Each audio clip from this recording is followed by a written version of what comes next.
The knock came soft but deliberate. 3 raps that echoed through the ancient stone corridor like the toll of fate. Corporal Matteo Riedel sat upright in his narrow barracks bed, heart already racing. He didn't need to check the time. The Vatican doesn't summon Swiss guards at midnight, unless something sacred is shifting. Outside his door stood Monsignor Ventresca, Pope Francis's longtime aide. His voice was barely more than breath. "He's asking for you, by name." Matteo nodded once, but his jaw clenched. He already knew. The whispers had been circling like doves before a storm. The Holy Father was fading.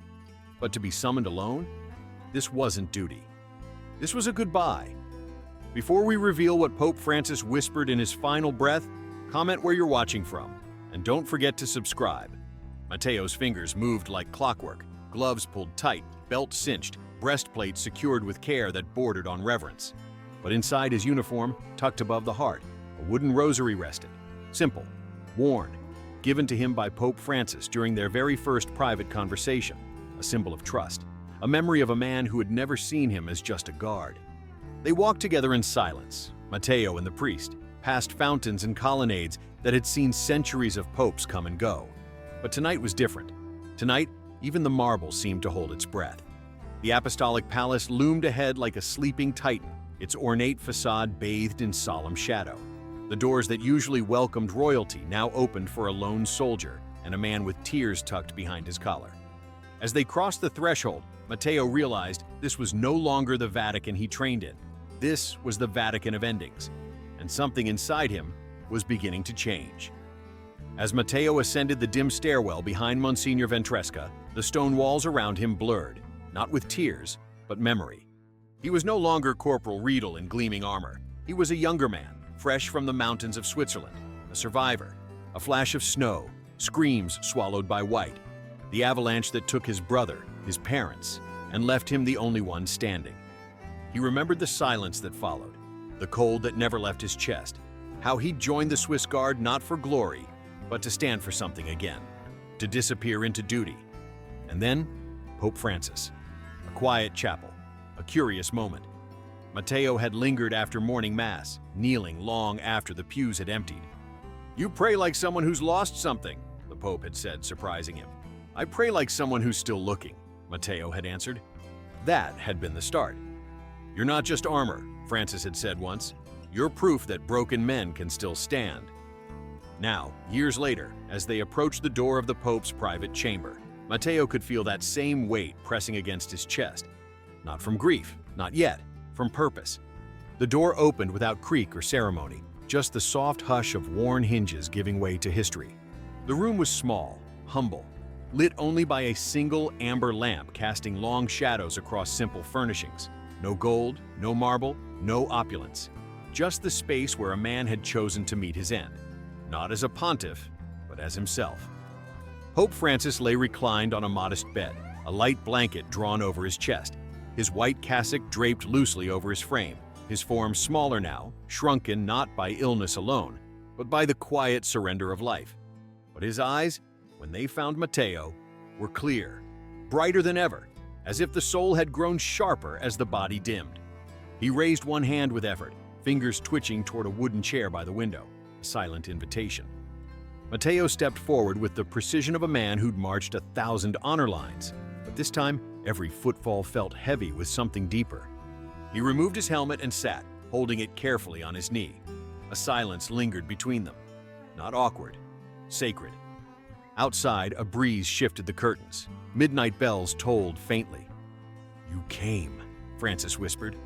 Matteo straightened, his voice steady. "Always, Holy Father." The Pope's lips curled faintly. "They told me you were off duty tonight." "I was never off duty for you." That made the old man close his eyes and exhale, like a truth had finally been confirmed. In this room, the titles had fallen away. There were no cardinals, no protocols, just a final conversation between two men, one preparing to leave the world and one being trusted to carry part of it forward. Pope Francis shifted slightly, the movement barely visible, yet Matteo leaned in, as if drawn by instinct. "I was thinking," the Pope began, voice hoarse but deliberate, "how strange it is. In the end, it's not the scholars or politicians I want to see. It's you." Matteo's throat tightened. "You were never just a guard, Matteo," Francis continued. "You were my witness." The words felt heavier than armor. Francis coughed once, weakly, and took another shallow breath. "You listened when others preached. You stood when others turned away. You didn't judge. You simply stayed." Matteo remained silent, still, reverent. "I failed in my final years," Francis said, eyes glistening. "I grew afraid, tired. The world twisted, and I let it." "You didn't fail," Matteo said suddenly, his voice the quiet strength of a man who knew what it was to carry sorrow. Francis smiled, barely a twitch of the lips. "Even saints fail, my son, and I am no saint." The Pope's frail hand reached out, searching. Matteo grasped it gently, letting the moment anchor them both. "I didn't summon you to confess," Francis whispered. "I summoned you to remember." Matteo held his breath. When thrones shift, when cameras fade, when marble forgets, you must remember what it meant to serve in silence. A pause. To love, without audience. The room stilled. One final breath. And then, stillness. Pope Francis was gone. Matteo didn't cry. He didn't move. He simply stood, like a monument carved from the grief he now carried. Matteo remained at the Pope's side for hours. 2 Vatican aides entered quietly, their expressions solemn. They moved like men trained to honor centuries of tradition. Prayers whispered, rites performed, the Pope's hands gently folded across his chest. Still, Matteo didn't move.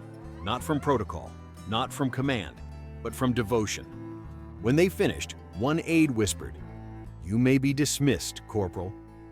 Matteo remained, and then, with quiet purpose, he stood. No sharp turns, no parade ground salute. Just one slow, deliberate gesture, a farewell, a soldier's goodbye to the soul beneath the crown. Back in his quarters, the stone walls of the barracks felt colder than ever.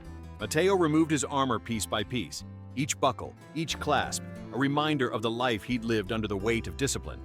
He retrieved the wooden rosary from inside his jacket, Francis's gift from years ago. He placed it beside his bed, reverently. Then, from a drawer, he pulled out a plain notebook. He opened to the first blank page and, in slow, careful handwriting, wrote, "Remembrance is an act of service." He closed the book. Some things he knew were too sacred for more than one line. The world mourned in expected fashion. Candles lit, masses sung, cardinals robed in black and red. But behind closed doors, Matteo began his own ritual, one the cameras would never see.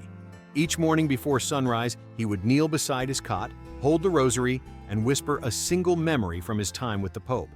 The sound of his laughter, the way he folded his hands, the time he helped a gardener fix a broken spade, still wearing his white robes.